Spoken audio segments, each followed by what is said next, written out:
সরকারি দপ্তরগুলির পরিষেবা ব্যবস্থা ও প্রশাসনিক কাজকর্ম খতিয়ে দেখতে রাজ্য জুড়ে চলা স্বচ্ছ অভিযানের অংশ হিসেবে সোমবার দক্ষিণ দিনাজপুর জেলার কুশমন্ডি ব্লকের স্কুল এসআই অফিস পরিদর্শন করেন কুশমন্ডি বিধানসভার বিধায়ক তাপস চন্দ্র রায়। পরিদর্শনের পর বিধায়ক অফিসে পৌঁছে কিছুক্ষণ অপেক্ষা করলেও স্কুল এসআই সাইম রেজাকে তাৎক্ষণিকভাবে না পেয়ে অসন্তোষ প্রকাশ করেন। পরে দীর্ঘক্ষণ অপেক্ষার পর এসআই অফিসে পৌঁছান। এরপর বিদ্যালয়গুলির শিক্ষার মান, প্রশাসনিক কার্যক্রম, পরিকাঠামোগত উন্নয়ন এবং বিভিন্ন শিক্ষা সংক্রান্ত বিষয় নিয়ে বিস্তারিত আলোচনা করা হয়। এদিন বিধায়ক তাপস চন্দ্র রায় বলেন, আমরা স্বচ্ছ অভিযানে নেমেছি। বিভিন্ন সরকারি দপ্তরে কাজকর্ম পরিদর্শন করে সাধারণ মানুষের কাছে পরিষেবা পৌঁছানোর বিষয়টি খতিয়ে দেখা হচ্ছে।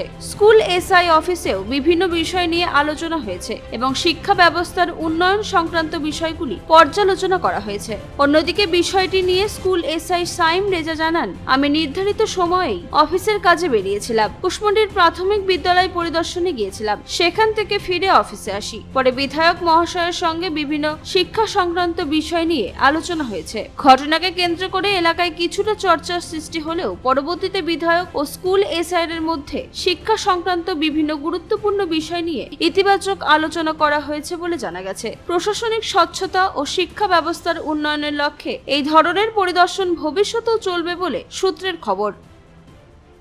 ভাই এখনই যা গরম পড়ছে, সামনে তো মনে হচ্ছে আরো গরম বাড়বে। ওটাই তো রে, একটা এসি নেওয়ার প্ল্যানিং করছি, বুঝলি? এখন দাম কোথায়, কেমন কম দামে কোথায় পাওয়া যায় ভালো।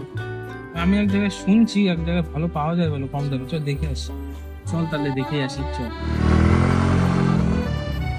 কোথায় তো পাচ্ছি না ভাই, সব জায়গাতেই তো বলছে দাম বেশি। হ্যাঁ রে, ঠিকই তো বলছিস। আরে তোরা এখানে কি করিস?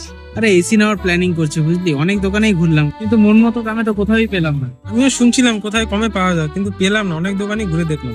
কেন তোরা ভুলে গেলি রায়গঞ্জে রিলায়েন্স ডিজিটাল আছে? একদম, কারণ রায়গঞ্জ রিলায়েন্স ডিজিটাল নিয়ে আসলো তোমাদের জন্য কিন্তু 1 টাকা এসি, যেখানে তোমরা পাচ্ছ তোমাদের সমস্ত ধরনের মন পছন্দের ব্র্যান্ডের এসি মাত্র 1 টাকা ডাউন পেমেন্ট দিয়ে। দারুণ কিন্তু, তাই না? তার সাথে কিন্তু থাকছে আপ টু 21,000 টাকা পর্যন্ত ক্যাশব্যাক। অফারটা কিন্তু একদমই মিস করা যাবে না। শুধু এসি নয়, থাকছে তোমাদের প্রয়োজনীয় সমস্ত ধরনের ইলেকট্রনিক্স আইটেম, সবকিছুই এক ছাদের তলায়। তাহলে আর দেরি কিসের? আজই ভিজিট করো রায়গঞ্জ রিলায়েন্স ডিজিটালে। কর্মসংস্কৃতি ফেরাতে হঠাৎ কুশমন্ডির এমএলএ অফিসে ঝটিকা সফর করছেন, সেখানে দেখা যাচ্ছে আপনি অনুপস্থিত বা দেরিতে এসেছেন, কি বলবেন?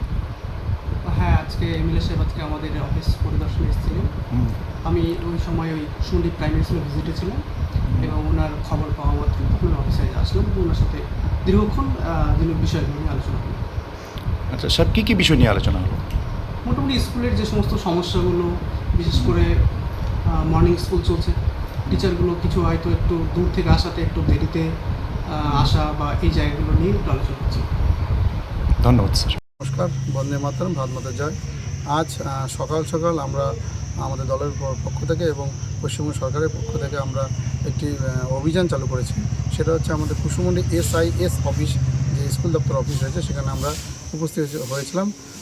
বিনা নোটিশে আমরা হঠাৎ করে উপস্থিত হয়েছিলাম এবং উপস্থিত হতে গিয়ে দেখতে পেলাম যে যিনি এসআই অফিসার রয়েছেন তিনি ওনার টেবিলে ছিলেন না এবং প্রায় আমরা 10:30 থেকে ঢুকেছিলাম।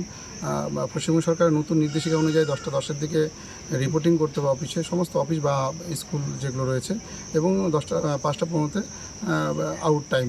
তো এই যে টাইমটা মেনটেনেন্স, সেটা আমরা ফলো করতে গিয়ে আজকে দেখলাম আজকে অনুপস্থিত ছিলেন। পাশাপাশি আমাদের এই কুশমন্ডি পূর্ব চক্র এবং পশ্চিম চক্র, এই দুইটি চক্রের যে প্রত্যেকটা স্কুলের যে পুরো পুঙ্খানুপুঙ্খ যে রিপোর্টিং আকারে যে রিপোর্ট নেওয়া, সেগুলো আমরা ওনাদের কাছ থেকে নিলাম এবং অনেক কিছু পয়েন্ট বুঝতে পারলাম যে কিছু ব্যাপার রয়েছে যেগুলো আমাদেরকে পরিষ্কার ওনারা বলছেন। আমরা আগামী দিনে সেই রিপোর্টগুলো আবার কালেক্ট করি এবং আগামী দিনে কীভাবে কুশমন্ডি এই সমস্ত শিক্ষা প্রতিষ্ঠানগুলোকে স্বচ্ছতা জায়গায় নিয়ে আসা যায়, সেটা আমরা আপ্রাণ চেষ্টা করব। এবং প্রশাসনকে আমরা পরিষ্কার বলে দিয়েছি, আপনারা যদি এইগুলো বিষয়ে যদি অবহেলা করেন, ছাত্রদের জীবন নিয়ে অবহেলা করেন, তাহলে আমরা কিন্তু পুরো রিপোর্টিং করতে বাধ্য হব। তো আপনাদের মাধ্যমে এটুকু বলতে চাই, নতুন সরকার, নতুন চিন্তাভাবনা, আমরা এগিয়ে চলছি, আপনার পাশে থাকুন। নমস্কার। কুশমন্ডি থেকে দিলদার আলীর রিপোর্ট, কুলিক নিউজ।